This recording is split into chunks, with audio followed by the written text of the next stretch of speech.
Raise your hand if you always feel motivated.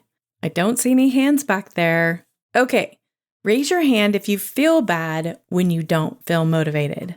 That is so many of us. If I had to guess, I would say lots of hands raised high on this one. Life can be really crazy and it can be exhausting, so we cannot be motivated sometimes. There are just days, weeks, or for some of us, even months that we feel blah. But I've been there more than I'd like to admit. So today I'm going to share some of my go-to ways of dealing with myself when I don't have the motivation to do what I need to do. Hello, and thank you for listening in to the Crazy Confidence Coach podcast, where we are on a quest to find the most confident version of you. I help women become the best, most authentic version of themselves by helping them find clarity around who they are and who they want to be. My biggest goal is to help women sift through all that noise they have in their heads about who they should or who they shouldn't be and create a plan to be exactly who they want to be. We make plans and a strategy in alignment with the best version of you. You don't have to continue to live with anxiety, high stress, and overwhelm. You can choose little by little to get back to a place of peace and live with more contentment and confidence than you ever thought was possible. Grab your coffee, your favorite pen, and a pad of pretty paper because we're going to go find your confidence today. Hello, and welcome back to the Crazy Confidence Coach podcast. We are talking about what to do when you don't feel motivated. I know the idea is that we all want to be motivated all the time. We want to be able to do everything that we need to do and just get it done. But sometimes we just don't feel like it. So today I'm just going to give you a few of the tips that I use for myself when I'm not feeling motivated. To start, I will say one of the best things that you can do for yourself, number one, is allow yourself to feel unmotivated. Hear me out here. This is the thing that our brain does when we decide we aren't up to doing all the things. It gets kind of judgy and it starts telling us we should be doing this or we should be handling this because maybe someone else seems to be handling it all and we're not. We start to beat ourselves up for not feeling this certain way. And to be honest, it just isn't very productive. It can cause us to kind of like spiral and have these weird thoughts, and it just keeps us feeling even more demotivated as we get down the line. So the truth is, all people have times in their lives that they just don't feel motivated. We believe that other people are motivated all the time, and we're hard on ourselves when we don't feel motivated. Hear me out. Allow yourselves to just not feel motivated and be okay with that. Number two, give yourself a deadline. I know it sounds weird, but here's the deal. When you give yourself a deadline, you're allowing yourself to be in that demotivated state without judgment.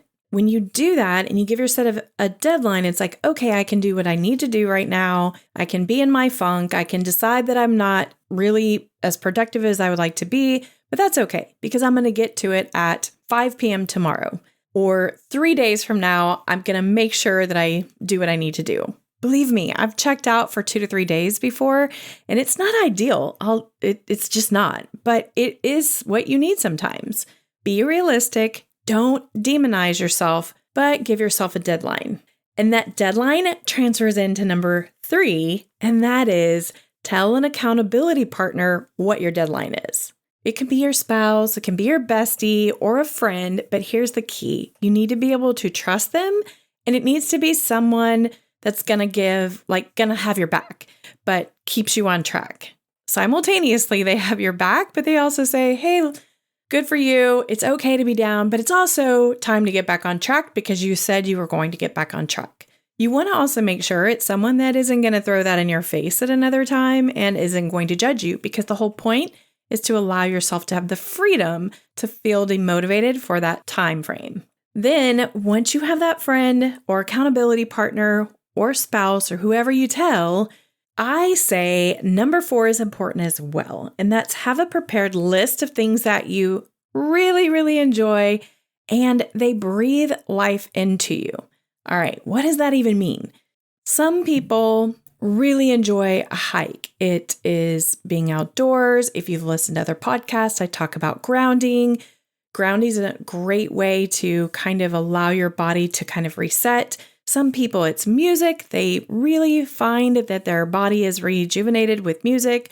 Some people, prayer and meditation and getting in touch with God and figuring out what it is that God wants them to do for their next step is exactly where they get their energy. For me, I really enjoy downtime and prayer may be included in that. I also love to get busy with my hands with crafting or doing something that I can see out of it. I really enjoy movies or a book as well because they allow my brain to shut down. My brain is extremely creative. It can kind of go down these long tangents of information and it can be a little annoying. So it prevents me, when I watch a movie or a book, it prevents my brain from taking me down that next pity party. If you know what I mean, do one of those things on your list each day. If you happen to be in that mode of not being motivated, using a prepared list that's ahead of time, using that list and using one of those things each day because you know already that it's going to give you the energy that you need.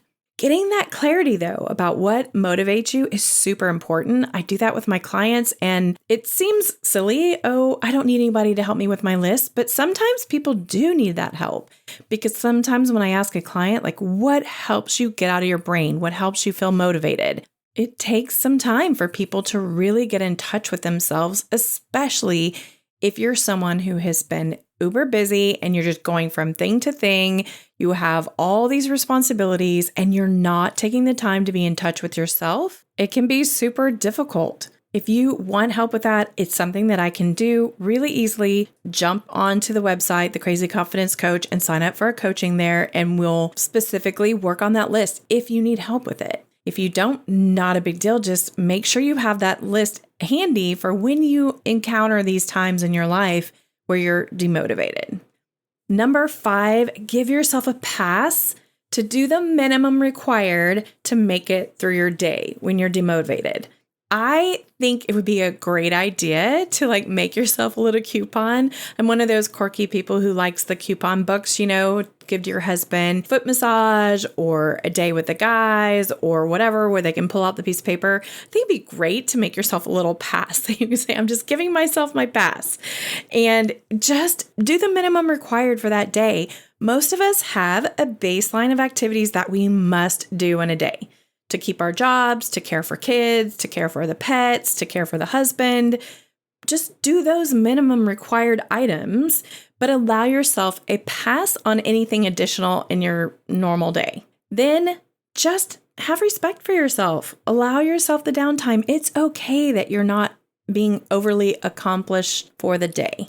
The other key that is super important about this point is you cannot shame yourself. When you give yourself a pass for the day, don't lay there or lay in bed or watch a movie and think the whole time about how you should be doing something else. Try your best to just give yourself a pass and give yourself a deadline and move on. Number 6, this is going to sound really weird, but I personally have an issue with corn, and corn just makes me emotional. When I eat it within 24 to 48 hours, I have a very intense reaction. It's a food intolerance. It is technically not considered an allergy. But if I especially have corn back to back in 2 days and corn chips and queso, for instance, and then I have popcorn, especially if it's GMO corn, it just makes me feel horrible. I get puffy. My eyes get puffy. I get super emotional. I cry at the drop of a hat. Let me tell you, my husband does not love this. I told him when we first met, hey, if I'm being unreasonable, ask me what I've had to eat for the 24 to 48 hours prior. And this is a little touch and go, but it does work. I can tell when I've had something in my body that is not good for me or doesn't do good for my body. I'm just mentally demotivated and I don't feel good. So number 6 is taking the time to review what your food and drink intake has been over the past 24 to 48 hours. Because if you're someone like me, you may be experiencing this low energy and extreme because of what you've taken in. It's absolutely natural to feel demotivated periodically. But when you find yourself struggling with this more and more often, it just could be a signal your body is out of balance and needs more attention. Your brain is so special and unique, and your body is unique. Each of us also has different stressors. We're introduced to different toxins, and our bodily functions are all different based on what we ingest or what we've been around. So just keep that in mind. And I'll ask you this, did you know that there's evidence that there is a brain and gut connection? Meaning that what is happening with your gut and what's your microbiome also influences your brain and how you feel if you're depressed. There's a connection there. So that's all I'm going to say about that, because it's a completely different podcast all on its own. But what you eat, what toxins you're exposed to, and even your sleep, all of it can impact your desire to stay motivated. So don't be so hard on yourself, and just be aware that that could be impacting how you're feeling. Number 7, be honest with yourself if you're unmotivated for a prolonged period of time. This just may be an indicator that you need some professional help, and that is okay. If you're just experiencing burnout or depressed, it's important to get help if you need it. I remember a very specific time in my life where we had 3 back-to-back miscarriages, and I was speaking to a friend. I was explaining to her how I was feeling, how things were going down, and her comment to me was, "I really think you're depressed." And I was like, "Oh, no way." As I look back on that time frame, I absolutely was struggling with depression and getting myself out of where I was. Your mental health is so very important. Pay attention to those signals. Pay attention if your friends are saying something to you they can see from the outside that maybe being unmotivated could be more than what you really think it is. If you are feeling more than just a little bit of a struggle every now and then, there are people who are here, ready, and willing to help you. Just have a talk with your spouse, a friend, or a professional if you believe you're experiencing feelings beyond that occasional lack of motivation. Look, I'm here too. My greatest desire is to help you be the best version of you possible. That doesn't mean I'm helping women be perfect or happy all the time or filled with joy in every second of every day. It's much less of that and more of building authenticity around who you are and who you really want to be. It's just making decisions around how you want to show up for your husband and your children and for the people that you work with, and then creating a strategy for what it actually looks like. That's the piece that we fail to do. We're like, oh, I want to be the best wife, the best mother. I want to be fit. I want to be healthy. But most of us don't create a plan to do just that. That's what I'm here for. I help people create the strategy, the plan to make steps that you take every single day. Then you get to practice being that best version of you by what you decide that you want to do. So try not to fall for the idea that you will arrive to a destination of being all you want to be. That is an illusion. Most of us will be working toward the best version of ourselves the rest of our lives. And thank God for that. Otherwise, life would be so much less interesting, right? All right. Have a great day. Be okay being demotivated. It really is a normal part of life. I'll see you next week. Thank you so much for joining me. Would you do me a huge favor?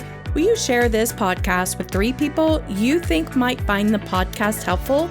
To be totally honest, I have yet to meet one person who doesn't have at least one area of their life that couldn't use a crazy confidence boost.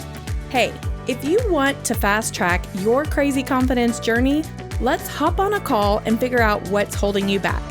Maybe you are struggling with feeling overwhelmed or feeling like you aren't enough.